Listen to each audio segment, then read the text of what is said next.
तैयार हो रहा है देश।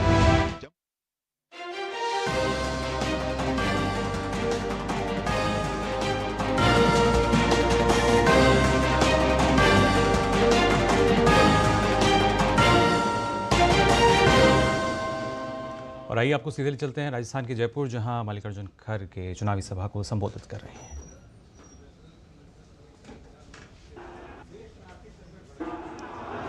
वो सभी का नाम लेने में थोड़ी सी दिक्कत है क्योंकि समय का अभाव है और आप लोग बहुत देर से यहाँ पर बैठे हैं हम सब लोगों की बात सुनने के लिए।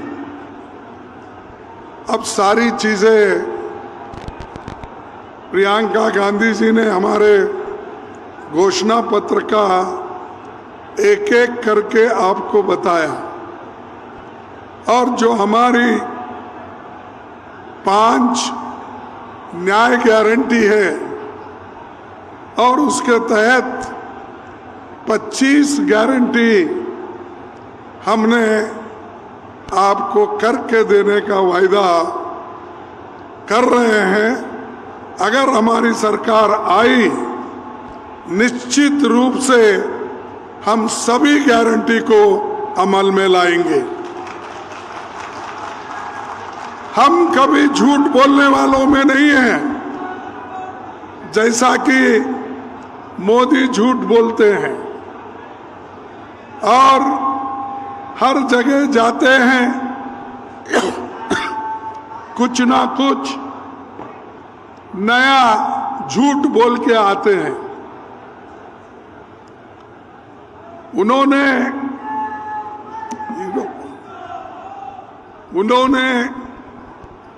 कितने गारंटी हमसे पहले दिए हैं,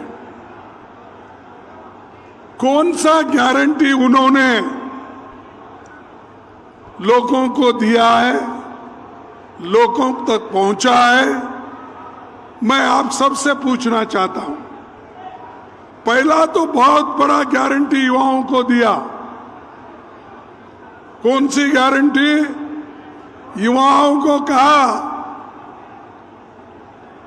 मैं हर साल 2-2 करोड़ नौकरियां दूंगा।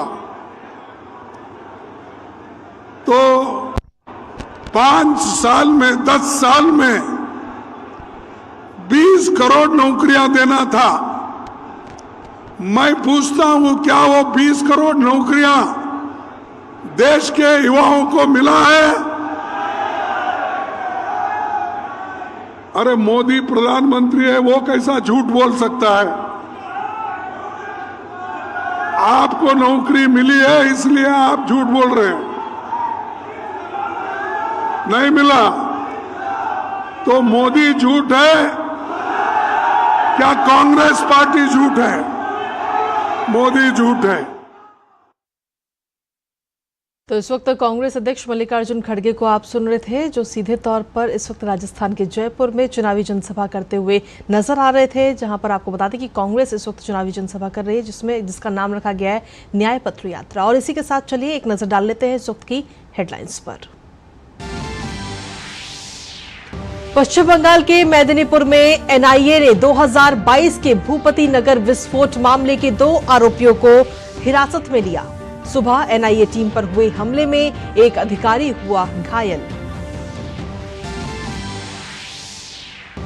दिल्ली में नवजात शिशुओं की तस्करी का भंडाफोड़। केशवपुरम से सीबीआई ने मुक्त कराए 3 बच्चे।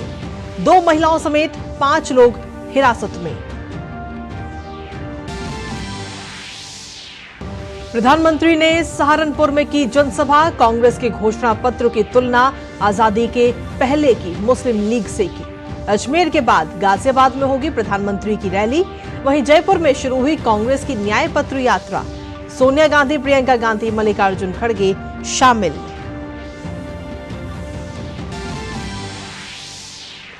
आप नेता मनीष सिसोदिया की न्यायिक हिरासत 18 अप्रैल तक बढ़ी। राउस एवेन्यू कोर्ट ने सिसोदिया समेत अन्य आरोपियों की बढ़ाई हिरासत। छत्तीसगढ़ के बीजापुर में फिर हुई मुठभेड़। 25 लाख के इनामी कमांडर सागर समेत 3 नक्सली ढेर। लाइट मशीन गन और AK-47 समेत कई अन्य हथियार बरामद। और खेल की खबरों में भारत की अनुपमा उपाध्याय ने Kazakhstan international challenger badminton tournament का खिताब किया अपने नाम। फाइनल मैच में हमवतन खिलाड़ी ईशा रानी बरुआ को दी मात। और चलिए अब खबरों में विस्तार से बात करेंगे, जहां पश्चिम बंगाल के पूर्वी मेदिनीपुर के भूपति नगर में राष्ट्रीय जांच एजेंसी ने दिसंबर 2022 के धमाके की जांच के सिलसिले में 2 लोगों को गिरफ्तार किया है। एनआईए आज सुबह तृणमूल कांग्रेस के नेता बलाई मैती और टीएमसी के एक कार्यकर्ता मनोव्रत हाजरा को पूछताछ के लिए ले जा रही थी और इसी दौरान एनआईए की टीम पर हमला हुआ। आरोप है कि उसी समय ग्रामीणों ने दोनों की रिहाई की मांग करते हुए एनआईए की गाड़ी को घेर लिया और कार पर हमला कर दिया। इस दौरान कुछ लोगों ने गाड़ी पर पत्थर भी बरसाए। सूत्रों के मुताबिक इस हमले में एनआईए के एक अधिकारी घायल भी हो गया। एनआईए ने इस मामले में पुलिस में शिकायत भी दी है। पुलिस ने कहा कि भूपति नगर में केंद्रीय पुलिस बल का बड़ा जत्था तैनात कर दिया गया है। आपको बता दें कि 2 दिसंबर 2022 को भूपति नगर थाने के भगवानपुर 2 ब्लॉक के अर्जुन नगर ग्राम पंचायत के नेराबिला गांव में रात करीब 11 बजे भयानक बम विस्फोट हुआ था।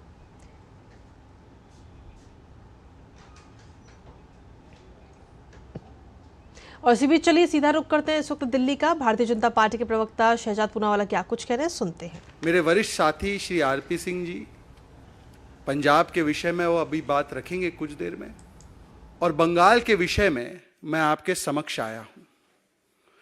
मित्रों, बंगाल के विषय में हमेशा से हमने सुना है, हमने ये बात पढ़ी है that it is the land of Rabindranath Tagore where the mind is without fear and the head is held high।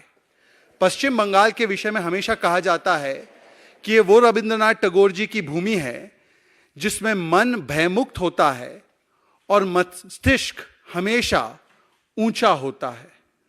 पर आज ये कहने में दुख भी होता है और पीड़ा भी होती है कि ममता बनर्जी जी के राज में आज टीएमसी का मतलब तृणमूल कांग्रेस नहीं, टेरर, माफिया और करप्शन बन चुका है। और इस टेरर, माफिया और करप्शन के राज में, अर्थात टीएमसी के राज में, टीएमसी का मतलब क्या है?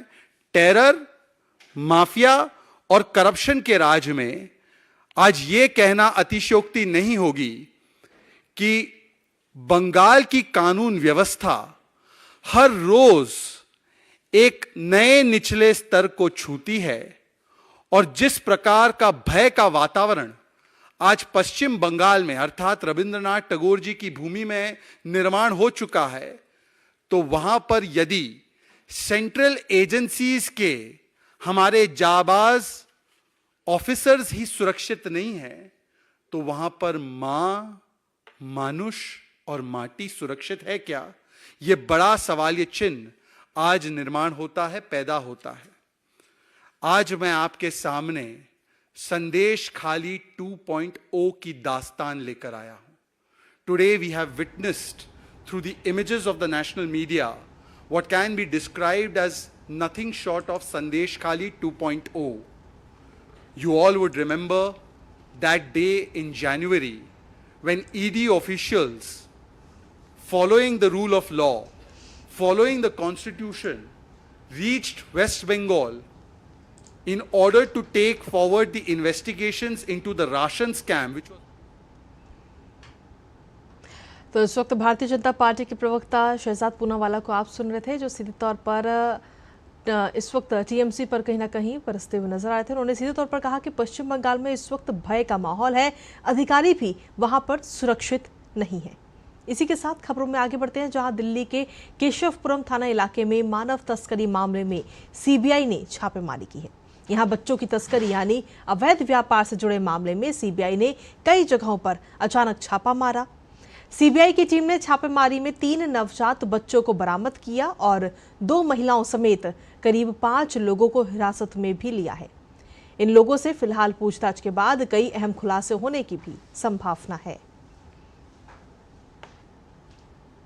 और वहीं छत्तीसगढ़ के बीजापुर में सुरक्षा बलों और नक्सलियों के बीच हुई मुठभेड़ में 3 नक्सलियों के मारे जाने की सूचना है। ग्रे हाउंड और छत्तीसगढ़ पुलिस के संयुक्त एंटी नक्सल ऑपरेशन में घटनास्थल से सुरक्षा बलों ने एक LMG और एक AK-47 समेत कई अन्य हथियार भी बरामद किए हैं। मामला उसूर थाना क्षेत्र का है। जानकारी के मुताबिक तेलंगाना छत्तीसगढ़ सीमा पर पुजारी कांकेर के कर्रीगुटा के जंगलों में ऑपरेशन अभी भी जारी है। और चलिए खबरों में आगे बढ़ते हुए अब बात करते हैं लोकसभा चुनावों से जुड़ी खबरों की, यानी 24 की चुनौती की।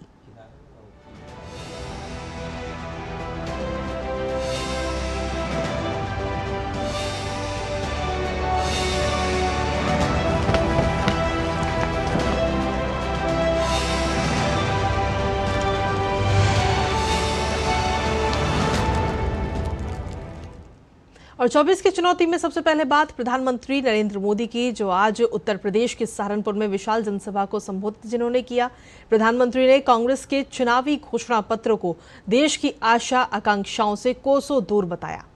प्रधानमंत्री ने कहा कि कांग्रेस के घोषणा पत्र में मुस्लिम लीग वाली सोच हावी है। कांग्रेस के घोषणा पत्र में वही सोच झलकती है जो सोच आजादी के आंदोलन के समय मुस्लिम लीग में थी। कांग्रेस के घोषणा पत्र में पूरी तरह मुस्लिम लीग की छाप है और इस मुस्लिम लीग वाले घोषणा पत्र में जो कुछ हिस्सा बचा खुचा रह गया उसमें वामपंथी पूरी तरह हावी हो चुके हैं।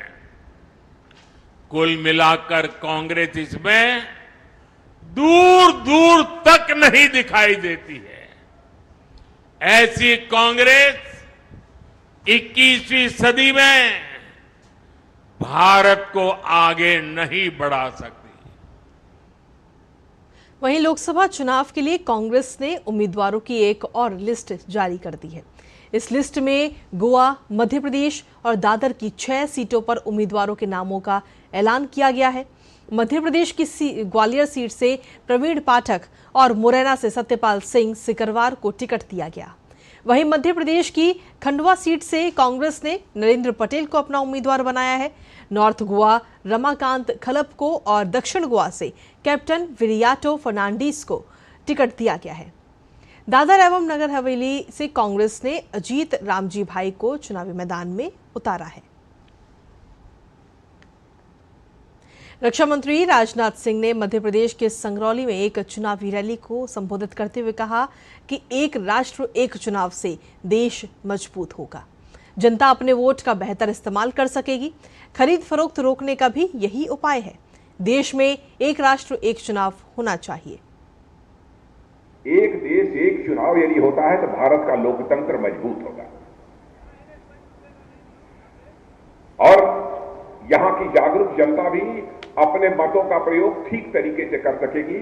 और बार बार कभी कभी मैं देखता हूं कि राजनीतिक पार्टियां जनता को जो तरह तरह के प्रलोभन देने की कोशिश करती हैं, उनकी जनता की आंखों में धूल झोंकने की कोशिश करती हैं। कम से कम यह सिलसिला तो काफी हद तक कम हो जाएगा।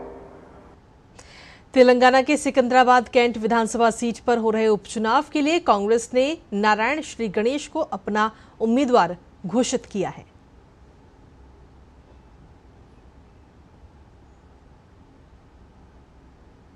आगामी लोकसभा चुनाव के लिए घोषणा पत्र जारी करने के बाद अब आज जयपुर में कांग्रेस की एक रैली का आयोजन इस वक्त किया जा रहा है, जहां घोषणा पत्र संबंधित इस रैली में पार्टी अध्यक्ष मल्लिकार्जुन खड़गे, कांग्रेस पूर्व अध्यक्ष सोनिया गांधी, महासचिव प्रियंका गांधी, राजस्थान के पूर्व मुख्यमंत्री अशोक गहलोत और कांग्रेस नेता सचिन पायलट मंच पर नजर आए। इस सभा में कांग्रेस के चुनावी घोषणा पत्र न्याय पत्र को जनता के बीच लॉन्च किया गया। इस मौके पर प्रियंका गांधी ने घोषणा पत्र की जानकारी देते हुए कहा कि हमने घोषणा पत्र को न्याय पत्र का नाम दिया है ताकि ये स्पष्ट हो कि ये सिर्फ घोषणाओं की एक सूची नहीं है जिन्हें हम चुनाव के बाद भूल जाएंगे। ये संघर्ष की आवाज है। हमने न्याय पत्र का नाम दिया है ताकि ये स्पष्ट हो कि ये एक सिर्फ घोषणाओं की एक सूची नहीं है जिन्हें हम चुनाव के बाद भूल जाएंगे। ये एक संघर्ष की आवाज है, इस देश की आवाज है जो आज न्याय मांग रही है। वहीं एक चुनावी रैली के दौरान प्रधानमंत्री नरेंद्र मोदी के खिलाफ आपत्तिजनक टिप्पणी करने के बाद कांग्रेस नेता चरणदास महंत की मुश्किलें बढ़ गई हैं। छत्तीसगढ़ के राजनांदगांव में एक सार्वजनिक रैली के दौरान प्रधानमंत्री नरेंद्र मोदी के बारे में आपत्तिजनक टिप्पणी को लेकर चरणदास महंत के खिलाफ थाने में मामला दर्ज किया गया है। जिला निर्वाचन अधिकारी की शिकायत के आधार पर कोतवाली पुलिस स्टेशन में महंत के खिलाफ प्राथमिकी दर्ज की गई है। से यहाँ जो रैली हुई थी उसमें माननीय चरणदास महंत जी के ऊपर में आरोप लगा था, जिसकी जांच यहाँ पे आरोप के द्वारा की गई है और उनके द्वारा हमें जांच प्रतिवेदन दिया गया, जिसके आधार पर हमारे द्वारा आईपीसी 506 के तहत हमें अपराध पंजीबद्ध किया हुआ है। केंद्रीय मंत्री और भाजपा नेता स्मृति ईरानी ने तमिलनाडु के उत्तरी चेन्नई से भाजपा उम्मीदवार आरसी पॉल कनकराज के साथ रोड शो किया। विपक्षी इंडी गठबंधन पर भी इस दौरान तीखा हमला बोला। saw that in Wayanad the India Alliance is fighting, but when the India Alliance meets in Delhi, they are hugging each other. And today I am in Tamil Nadu. I can only say, in Delhi they are hugging, in Kerala they are begging, and in Tamil Nadu they are thugging. The question arises for every citizen, when the Congress party, even after colossal losses, has the arrogance to threaten the country, can such a Congress party then protect democracy in India? और वहीं लोकसभा चुनाव को लेकर दक्षिण भारत के राज्यों में भी चुनावी घमासान तेज है और इसी कड़ी में कांग्रेस पार्टी आज तेलंगाना में कल्याण गारंटी की घोषणा करेगी। इसमें कांग्रेस अध्यक्ष मल्लिकार्जुन खड़गे और राहुल गांधी भी मौजूद रहेंगे। इससे पहले बीते कल कांग्रेस पार्टी ने नई दिल्ली में अपना चुनावी घोषणा पत्र जारी किया था। कांग्रेस के अनुसार उसका घोषणा पत्र पार्टी के 5 न्याय, हिस्सेदारी न्याय, किसान न्याय, नारी न्याय, श्रमिक न्याय और युवा न्याय पर आधारित है। और इसी के साथ फिलहाल लोकसभा चुनाव से जुड़ी खबरों में यानी 24 की चुनौती में इतना ही। आगे बढ़ते हैं।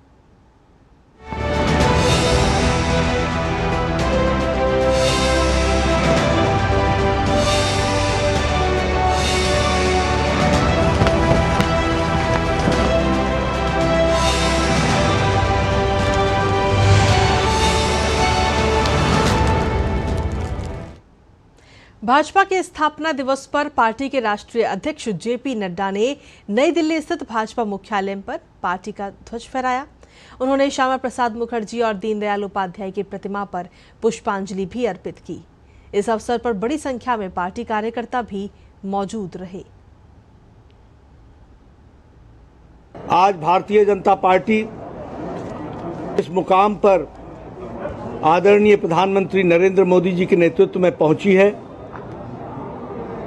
उस यात्रा में 4-4, 5-5 पीढ़ियां खप गई और उनके तप के कारण, उनके योगदान के कारण, उनकी तपस्या के कारण, जो उन्होंने वैचारिक अधिष्ठान के लिए खून पसीना एक किया, उस कारण से आज प्रधानमंत्री मोदी जी के नेतृत्व में भारतीय जनता पार्टी दुनिया की सबसे बड़ी पार्टी बनी है।